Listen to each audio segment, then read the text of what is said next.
Om Ajnanatimirandasya Jnananjana Shalakaya Chakshurunmilitam Dhena Tasmai Shri Gurave Namah. Om Namo Bhagavate Vasudevaya. Om Namo Bhagavate Vasudevaya. Narayanam Namaskritya Naram Chaiva Narottamam Devim Sarasatim Vyasam Tato Jayamudiraye. We're continuing our reading of the Srimad Bhagavatam. We're now on Canto 5 at chapter 10, taking up where we left off at the lunch break at text number 6. That's 5.10.6. The title of the chapter is Maharaja Rahugana meets Jad Bharat. We welcome back all the devotees who have returned after a few hours, and everyone who's joined us online. Haribo. We feel your presence. We're glad you're here. Thank you for tuning in. Starting with His Holiness, Kesava Bharati Maharaj will be starting the reading this afternoon. Hare Krishna.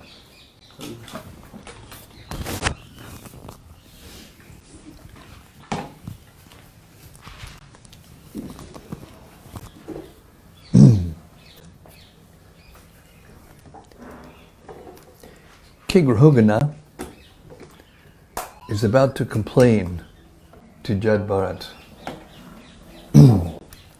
Text 6. King Rahugana told Jad Bharat, "How troublesome this is, my dear brother.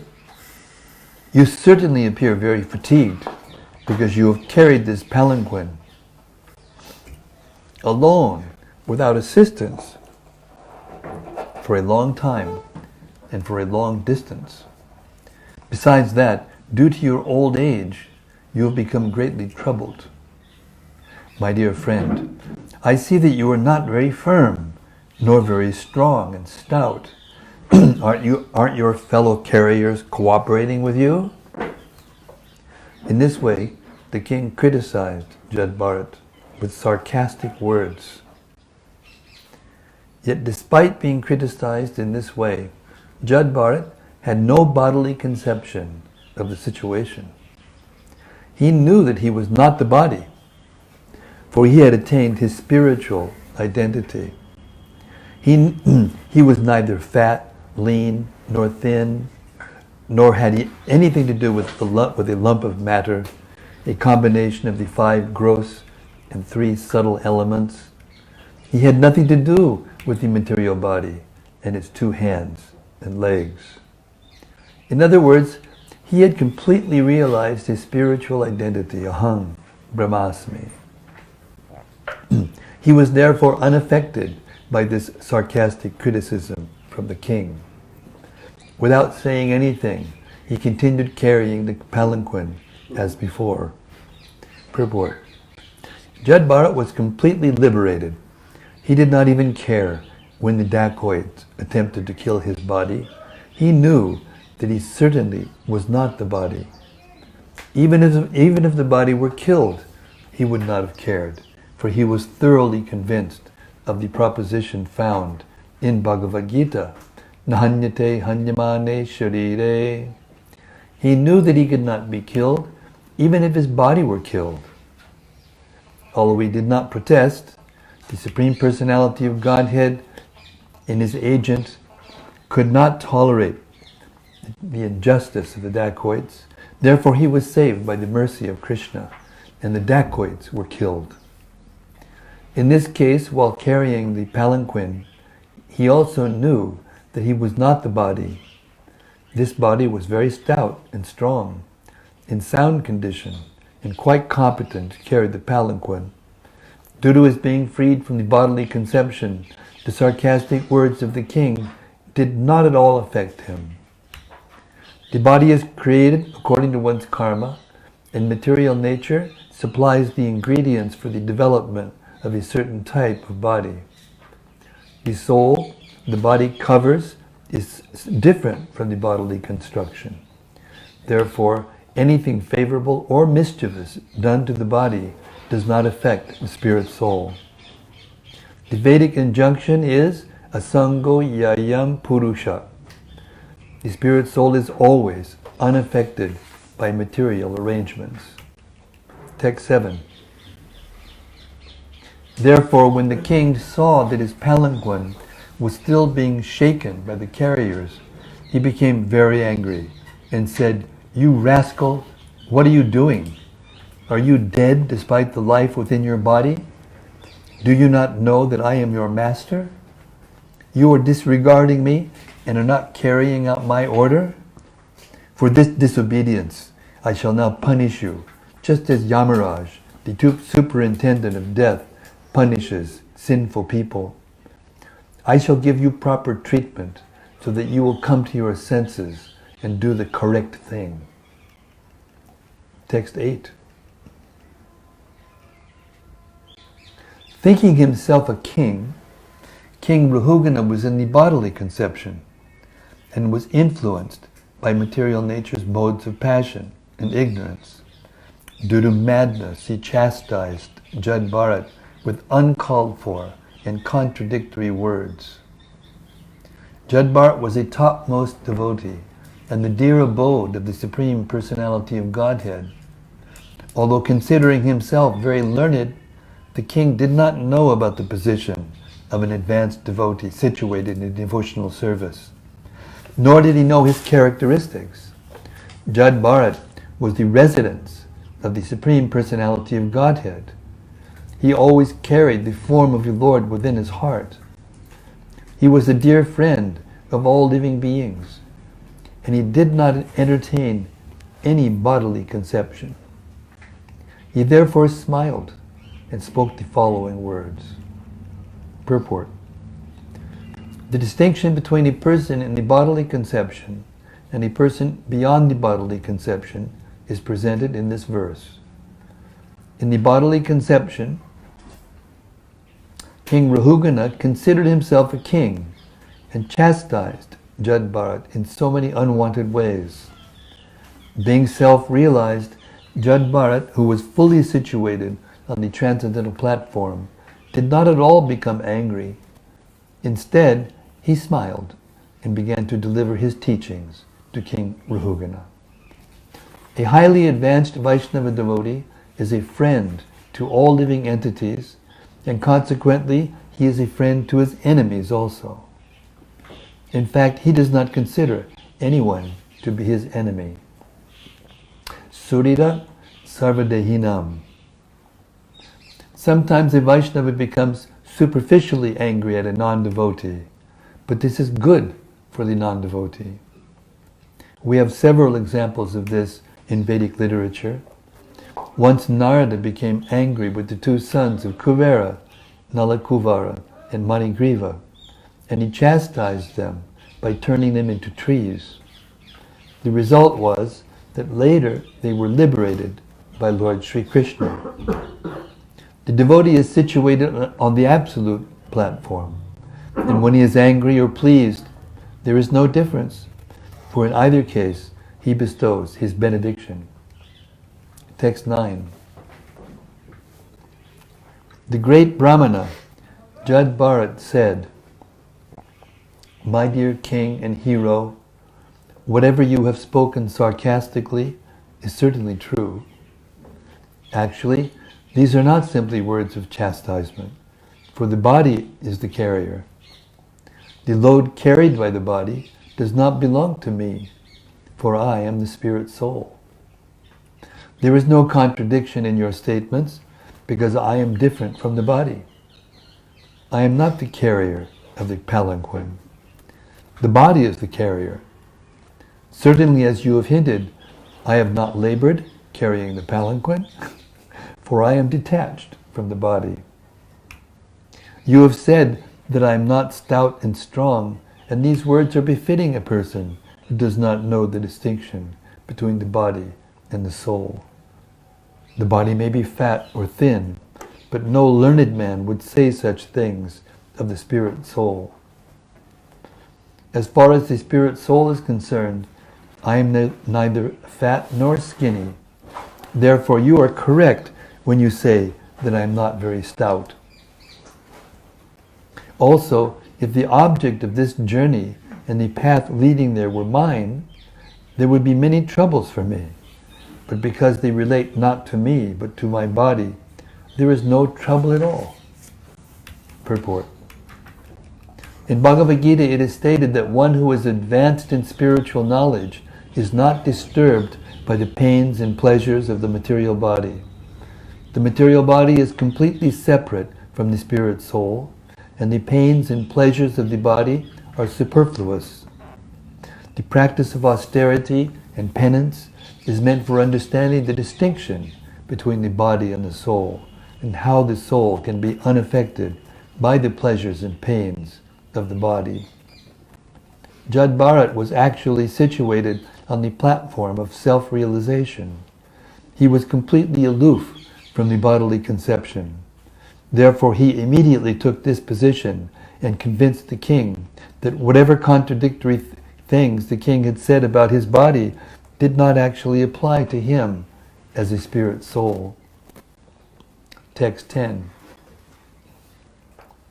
Fatness, thinness, bodily and mental distress, thirst, hunger, fear, disagreement, desires for material happiness, old age, sleep, attachment for material possessions, anger, lamentation, illusion, and identification of the body with the self are all transformations of the material covering of the spirit soul. A person absorbed in the material bodily conception is affected by these things, but I am free from all bodily conceptions. Consequently, I am neither fat nor skinny, nor anything else you have mentioned. Purport. Srila Narottam Das Thakur has sung, Deha smriti nahi yar, sangsara bandhana kahantara. One who is spiritually advanced has no connection with the body or with the bodily actions and reactions. When one comes to understand that he is not the body, and therefore is neither fat nor skinny, one attains the topmost form of spiritual realization. When one is not spiritually realized, the bodily conception entangles one in the material world. At the present moment, all human society is laboring under the bodily conception. Therefore, in the Shastras, people in this age are referred to as Dvipada Pashu, two-legged animals. No one can be happy in a civilization conducted by such animals. Our Krishna consciousness movement is trying to raise fallen human society to the status of spiritual understanding. It is not possible for everyone to become immediately self-realized like Jad Bharat. However, as stated in Srimad Bhagavatam, Nasta prayusha badreshu nityam bhagavata sevaya. By spreading the Bhagavata principles, we can raise human society to the platform of perfection. When one is not affected by the bodily conceptions, one can advance to the Lord's devotional service.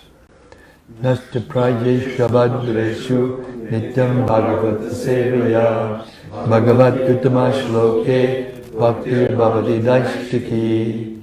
The more we advance our freedom from the bodily conception, the more we are fixed in devotional service, and the more we are happy and peaceful. In this regard, Srila Madhvacharya says that those who are too materially affected continue the bodily conception. Such persons are concerned with different bodily symptoms, whereas one freed from bodily conceptions lives without the body, even in the material condition.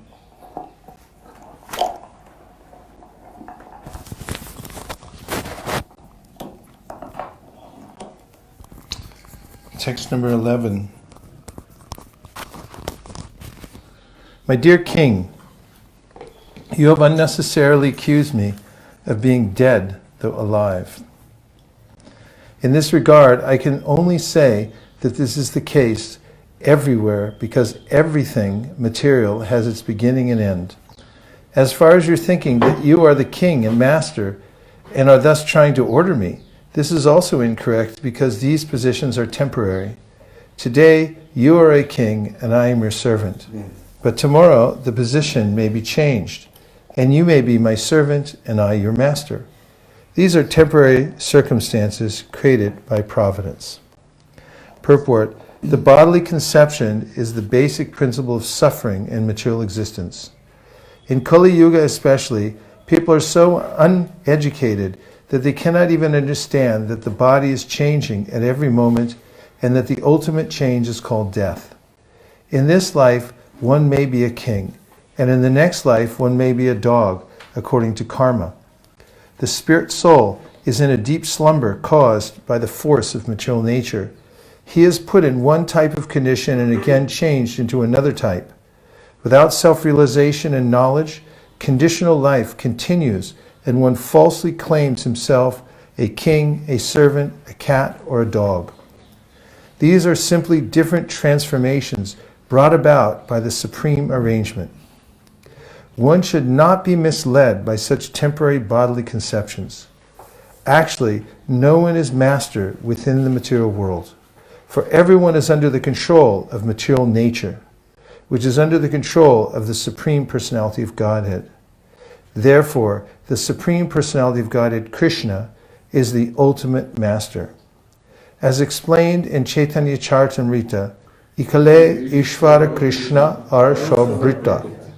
The only master is Krishna, and everyone else is his servant. Forgetfulness of our relationship with the Supreme Lord brings about our suffering in the material world. Text 12. My dear king, if you still think that you are king and I am your servant, you should order me, and I should follow your order. I can then say that this differentiation is temporary, and it expands only from usage or convention.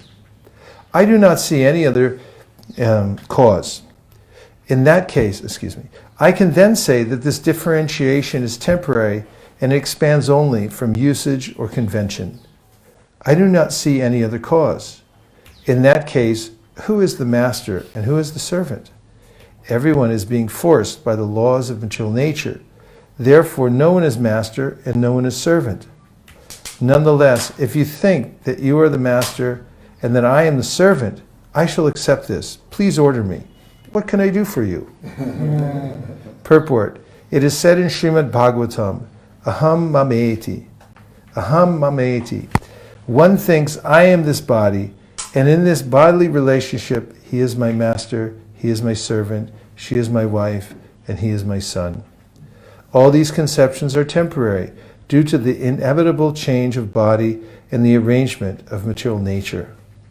We are gathered together like straws floating in the material nature. We are gathered together like straws floating in the waves of an ocean, straws that are inevitably separated by the laws.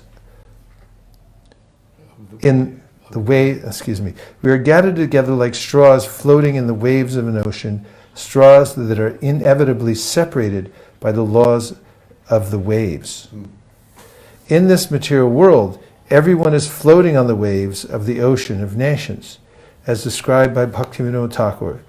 Mitchermaya Boshe Jacho Beshe Kacho Habudu Bubai Jiv Krishna Das E Bishwash Karleto Tukonai. Srila Bhaktivinoda Thakur states that all men and women are floating like straws on the waves of material nature. If they come to the understanding that they are the eternal servants of Krishna, they will put an end to this floating condition. As stated in Bhagavad Gita 3:37, Kama Esha Krodha Esha Rajoguna Samudbhava.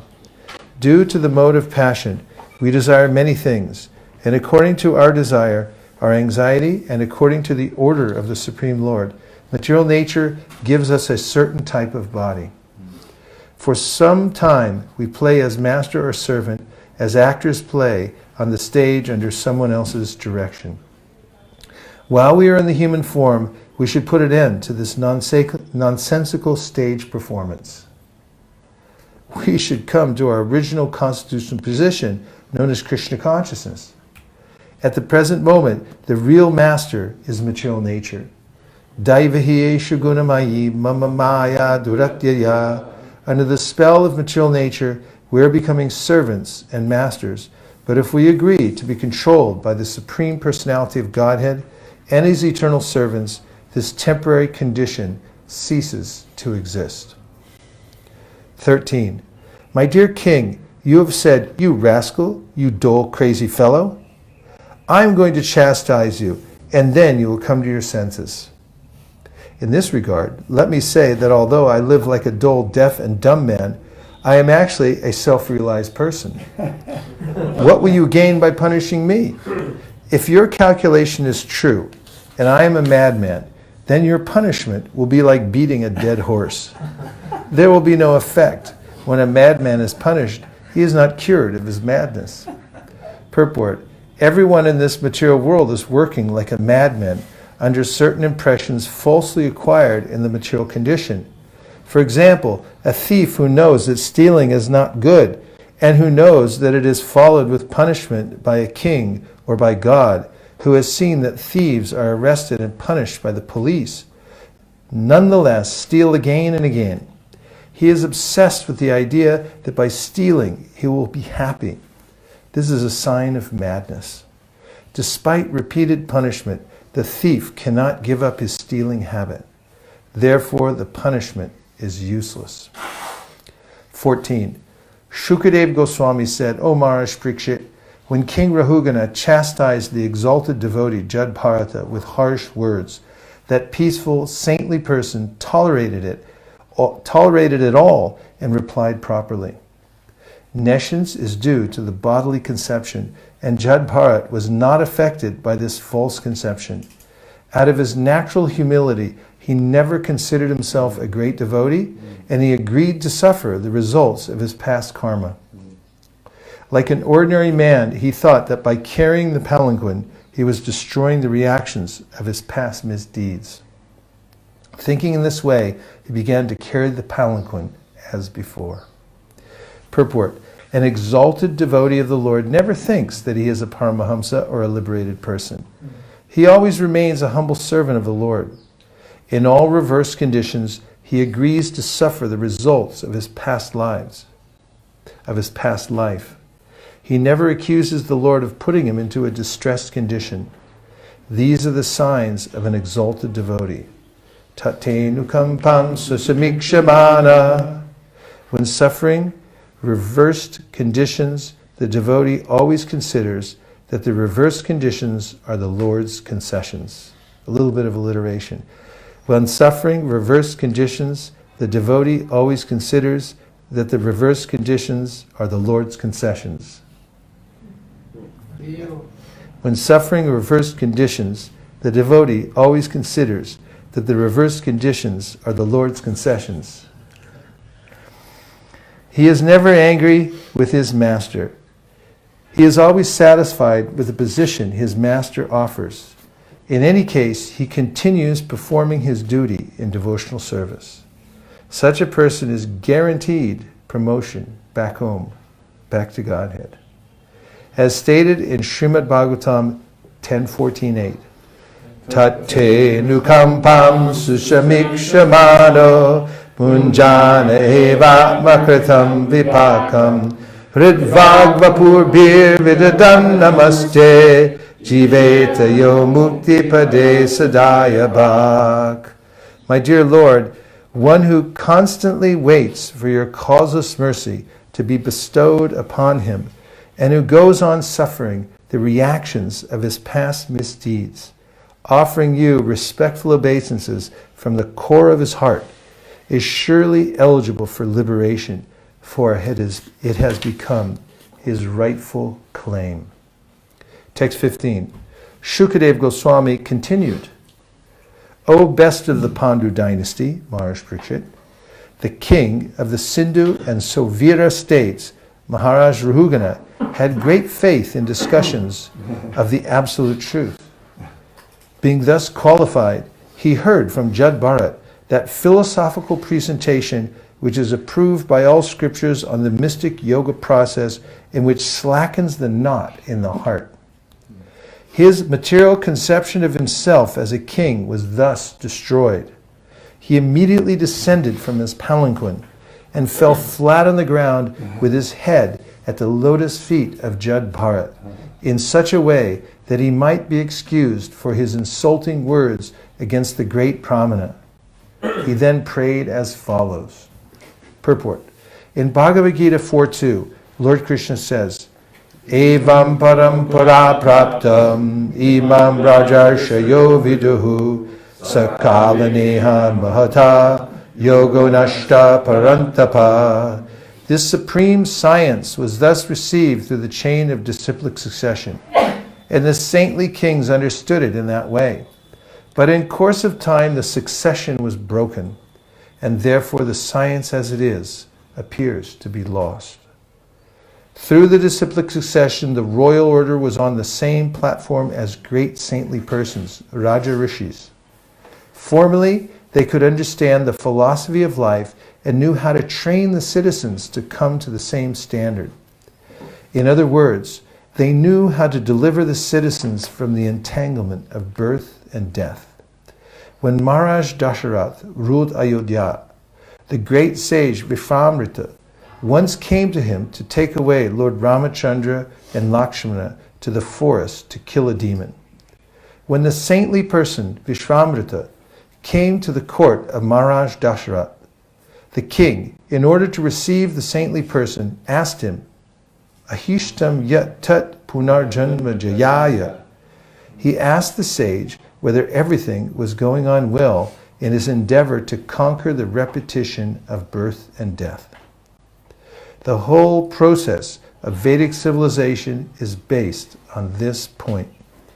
We must know how to conquer the repetition of birth and death. Maharaj Rahugana also knew the purpose of life. Therefore, when Jad Bharata put the philosophy of life before him, he immediately appreciated it. This is the foundation of Vedic society. Learned scholars, brahmanas, saintly persons, and sages who were fully aware of the Vedic purpose advised the royal order how to benefit the general masses. And by their cooperation, the general masses were benefited. Therefore, everything was successful. Maharaj Rahugana attained this perfection of understanding the value of human life.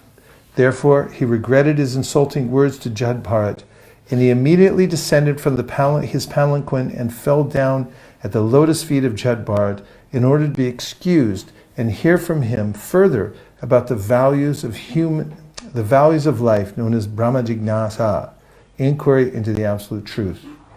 At the present moment, high government officials are ignorant of the values of life, and when saintly persons endeavor to broadcast the Vedic knowledge, the so-called executives do not offer their respectful obeisances, but try to obstruct the spiritual propaganda.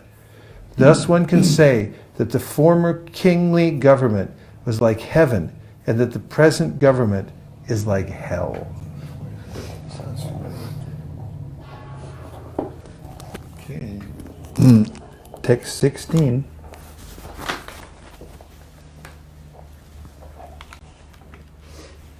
What happened to the little gizmo that one? Really? Never to return. I had it. I just had it. It won't stay on there. You don't need it anyway. I do. You threw it away, huh? Text 16. Oh. It won't stay on.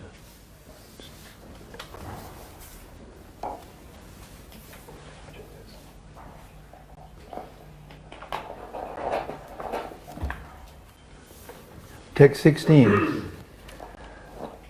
King Rahugana said, O Brahmana, you appear to be moving in this world very much covered and unknown to others.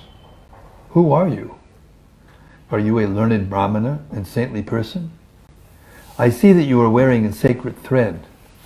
Are you one of those exalted, liberated saints, such as Dattatreya and other highly advanced, learned scholars? May I ask whose disciple you are? Where do you live? Why have you come to this place? Is your mission in coming here to do good for us? Please let me know who you are. Purport. Maharaja Rahugana was very anxious to receive further enlightenment in Vedic knowledge because he could understand that Jad Bharat belonged to a Brahmana family either by disciplic succession or by birth in a Brahmana dynasty. As stated in the Vedas, Tad Vijnanartam Saguru Eva Vigachat. Rahugana was accepting Jad Bharat as a guru. But a guru must prove his position not only by wearing a sacred thread, but by advancing knowledge in spiritual life. It is also significant that Rahugana asked Jad Bharat which family he belonged to. There are two types of families, one according to dynasty and the other according to disciplic succession. In either way, one can be enlightened. The word Shukla refers to a person in the mode of goodness. If one wants to receive spiritual knowledge, he must approach a bona fide Brahmana guru, either in the disciplic succession or in a family of learned Brahmanas. Text 17. My dear sir, I am not at all afraid of the thunderbolt of King Indra, nor am I afraid of the serpentine, piercing trident of Lord Shiva. I do not care about the punishment of Yamaraj, the superintendent of death, nor am I afraid of fire, scorching sun, moon, wind, nor the weapons of Kuvera. Yet I am afraid of offending a Brahmana. I am very much afraid of this. Purport. When Sri Chaitanya Mahaprabhu was instructing Rupa Goswami at Dashashwamedha Ghat in Prayag, he pointed out very clearly the seriousness of offending a Vaishnava. He compared the Vaishnava aparada to Hati Mata, a mad elephant. When a mad elephant enters a garden, it spoils all the fruits and flowers. Similarly, if one offends a Vaishnava, he spoils all his spiritual assets. Offending a Brahmana is very dangerous, and this was known to Maharaj Rahugana. He therefore frankly admitted his fault. There are many dangerous things, thunderbolts, fire, Yamaraja's punishment, the punishment of Lord Shiva's trident, and so forth. But none is considered as serious as offending a Brahmana like Jad Bharat. Therefore, Maharaj Rahugana immediately descended from his palanquin and fell flat before the feet of the Brahmana Jad Bharat just to be excused. Text 18. My dear sir, it appears that the influence of your great spiritual knowledge is hidden. Factually, you are bereft of all material association and fully absorbed in thought of the Supreme. Consequently, you are unlimitedly advanced in spiritual knowledge. Please tell me why you are wandering around like a dullard. O great saintly person, you have spoken words approved by the yogic process, but it is not possible for us to understand what you have said. Therefore, kindly explain it. Purport. Saintly people like Jad Bharat do not speak ordinary words. Whatever they say is approved by great yogis and those advanced in spiritual life. That is the difference between ordinary people and saintly people. The listener must also be advanced to understand the words of such exalted, spiritually advanced people as Jad Bharat. Bhagavad Gita was spoken to Arjuna, not to others. Lord Krishna especially selected Arjuna for instruction in spiritual knowledge because Arjuna happened to be a great devotee and confidential friend. Similarly, great personalities also speak to the advanced, not to Shudras, Vaishyas, women, or unintelligent men. Sometimes it is very risky to give great philosophical instructions to ordinary people. But Sri Chaitanya Mahaprabhu, for the benefit of the fallen souls of Kali Yuga, has given us a very nice instrument the chanting of the Hare Krishna mantra. The general mass of people, although Shudras and less, can be purified by chanting this Hare Krishna mantra. Then they can understand the exalted philosophical statements of Bhagavad Gita and Srimad Bhagavatam. Our Krishna consciousness movement has therefore adopted the chanting of the Hare Krishna Mahamantra for the general masses.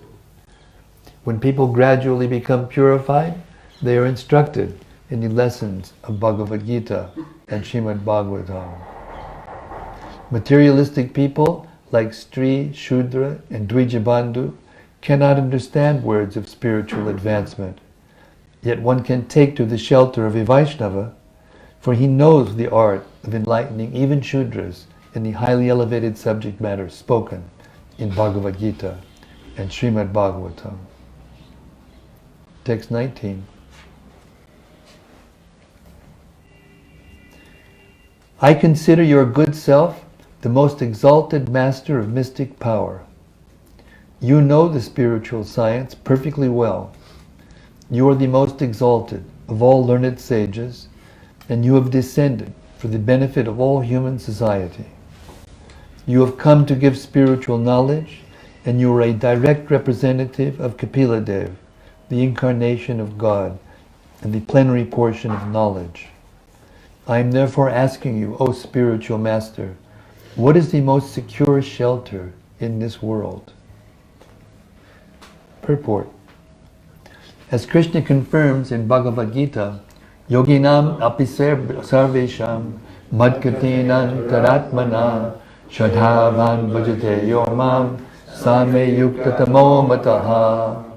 Of all yogis, he who abides in me with great faith, worshipping me in transcendental loving service, is most intimately united with me in yoga and is the highest of all.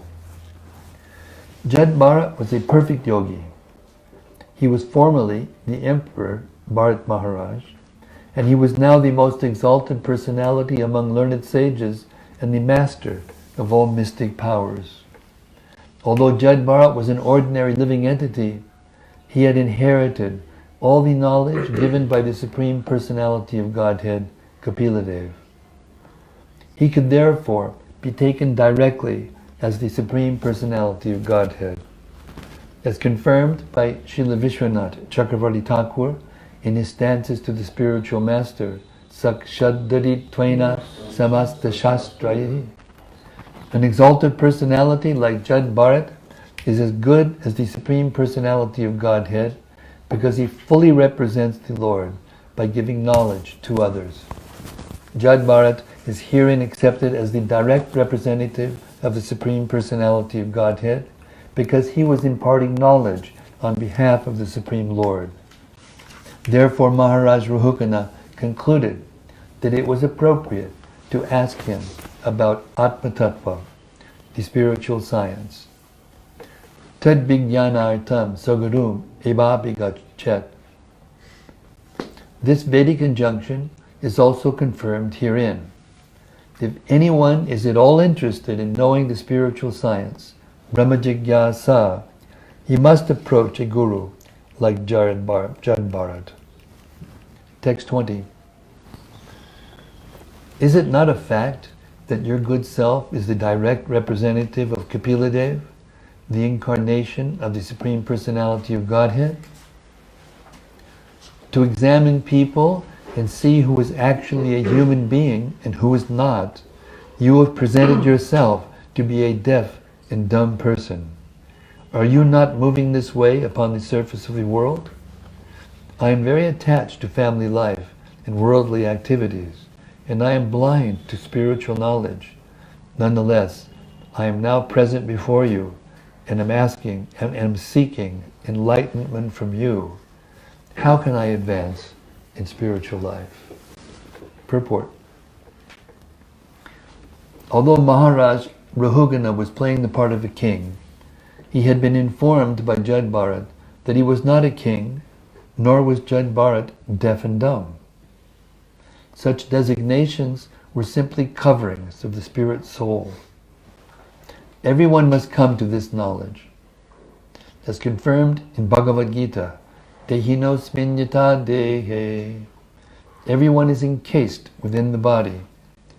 Since the body is never identical with the soul, the bodily activities are simply illusory. In the association of such a sadhu as Jad Bharat, Maharaja Rahugana came to the awareness that his activities as royal authority were simply illusory phenomena. He therefore agreed to receive knowledge from Jad Bharat, and that was the beginning of his perfection. Tad vijnanartam sagarum evabhigachet. A person like Maharaja Rahugana, who was very inquisitive to know the value of life and the spiritual science, must approach a personality like Jad Bharat. Tasmat gurum prapadyeta jigyasu shreya uttamam. One must approach a guru like Jad Bharat, a representative of the Supreme Personality of Godhead, to inquire about the goal of human life.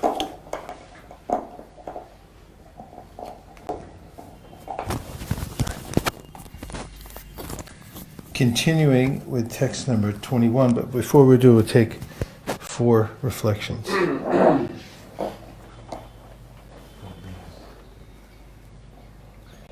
Anything you heard so far that stuck? Radhika? I like that King Rahulana was interested in hearing discussions about the absolute truth. Where Rajarsis,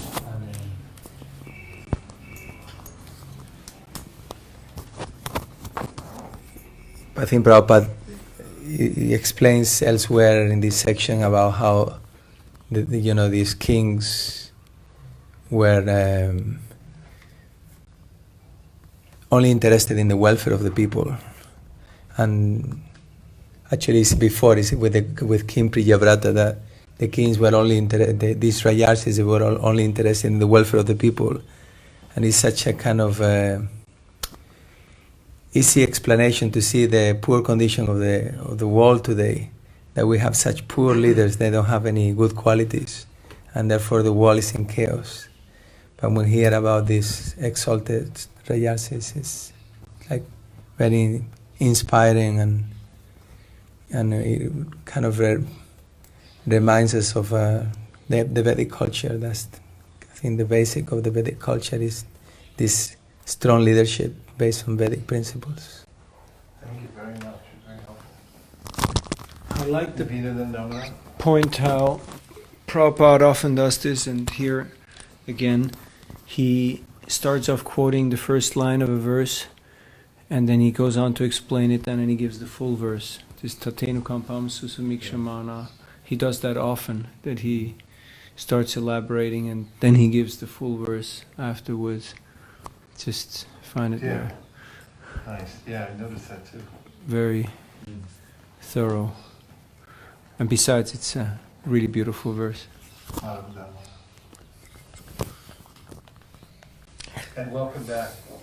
Hare Krishna. Thank you. And just Yes. note to everybody, you need to hold the mic about this far down. When you put it too close to your mouth, then it gets too loud.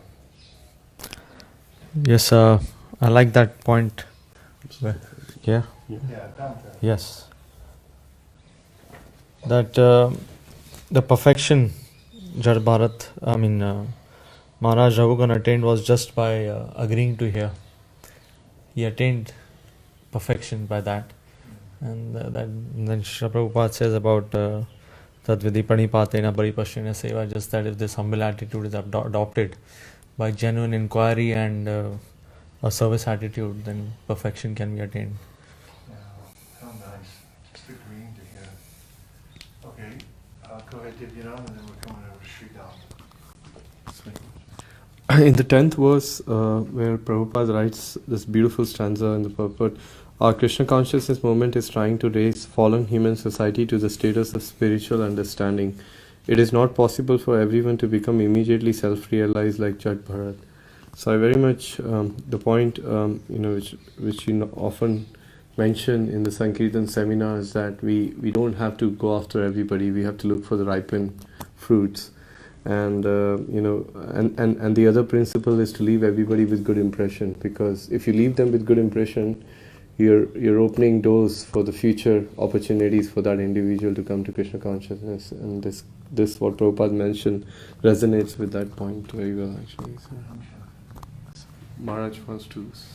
Maharaj and then Sridhar. Save the best for last. I had 2 points. One of them related to what you just said. I just heard Srila Prabhupada say in a morning walk, I think it was in... Chariot Hills. No, it was in London. It was either in London or Tehran. He was on his way back to Calcutta in 1975. And someone asked him, is this Krishna consciousness movement going to take over the world? And Prabhupada said, no, that's not possible. He said, only fortunate people can take to Krishna consciousness. And then the next question was, well, will we at least be able to influence the leaders? And Prabhupada said, if your preaching is strong enough. That was one point.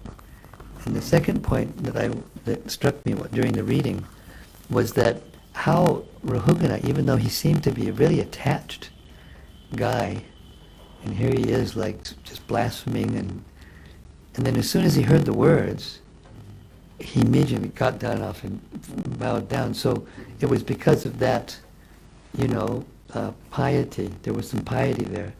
And then as soon as he submitted, then Jad Bharat could instruct him.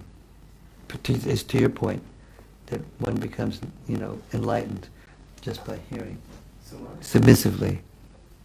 So would it be right in saying that somebody like Jad Bharat, who was that Uttamadhikari, he actually came because he started preaching, he came down? No, he doesn't. The Uttamadhikari doesn't come down in his consciousness. He just comes down in his activity. And therefore, the Uttamadhikari that preaches, he can get a lot bigger results than a Madhyam who preaches. Just appreciating how when a king has to do his duty, he has to really be an Ishvara Bhav to move the energy around. It's like, hey, you over here, come here, pick that up, and whatever, hurry up, And then if he hits the wrong person, he's like, whoops. It's his benefit. Because he's saintly, somebody with Ishvara Bhav, then they can immediately drop it. It's not, their full ego, it's just their duty that they're doing because they have to. Yeah. Sridham.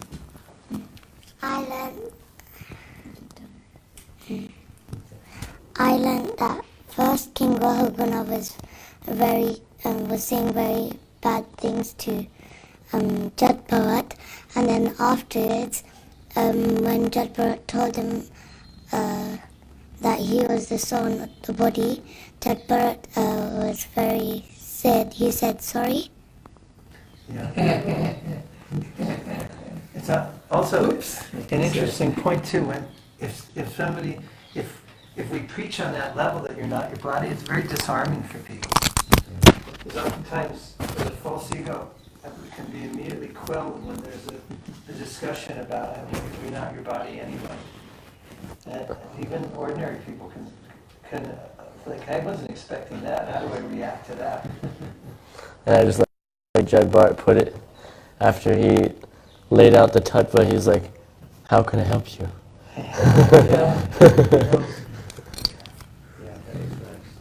Continuing.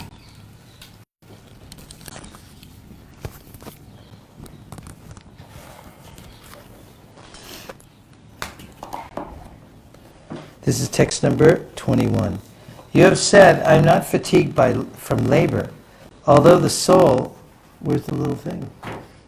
Did it come off? No, you said it was disappearing, and it didn't do anything. You have said, I am not fatigued from labor. Although the soul is different from the body, there is fatigue because of bodily labor, and it appears to be the fatigue of the soul. When you are carrying the palanquin, there is certainly labor for the soul. This is my conjecture. You have also said that the external behavior exhibited between the master and the servant is not factual, but although in the phenomenal world it is not factual, the products of the phenomenal world can actually affect things. That is visible and experienced. As such, even though material activities are impermanent, they cannot be said to be untrue. They cannot be said to be untrue.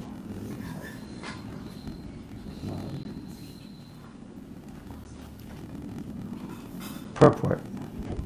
Is there a caravan? Caravan.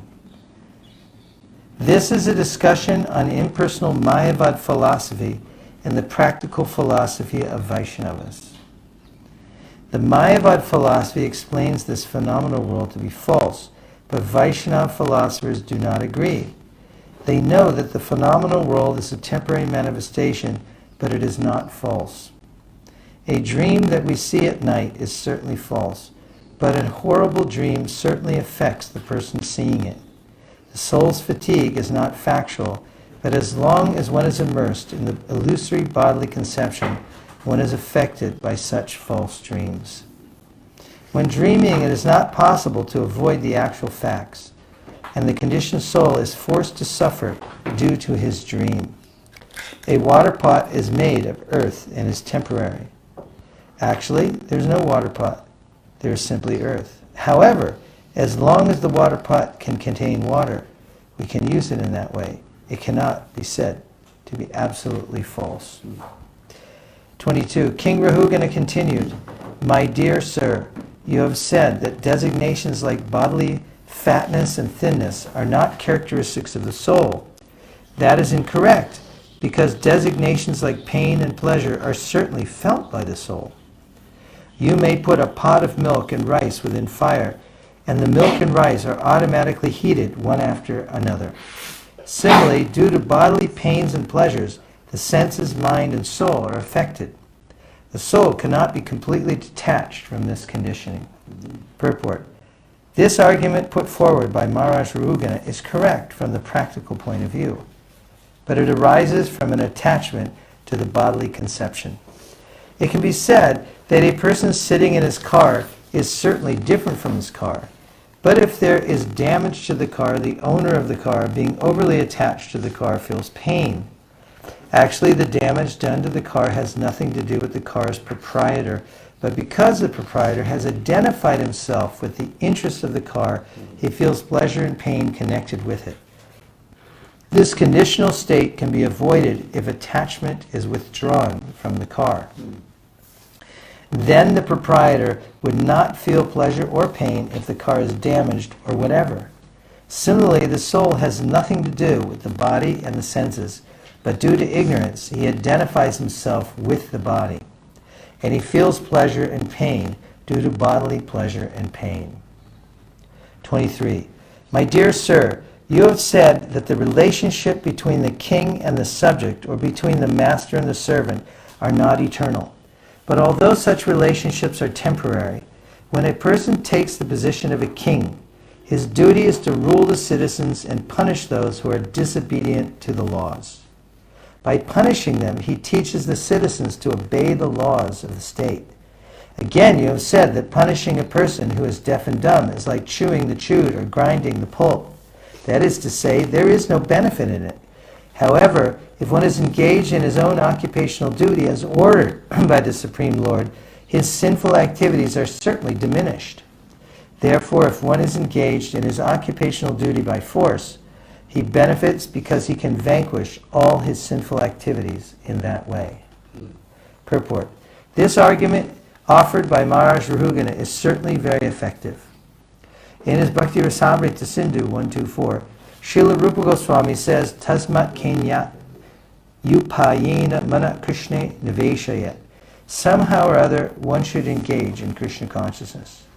Actually, every living being is an eternal servant of Krishna, but due to forgetfulness, a living entity engages himself as an eternal servant of Maya. As long as one is engaged in Maya's service, he cannot be happy. Our Krishna consciousness movement aims at engaging people in Lord Krishna's service.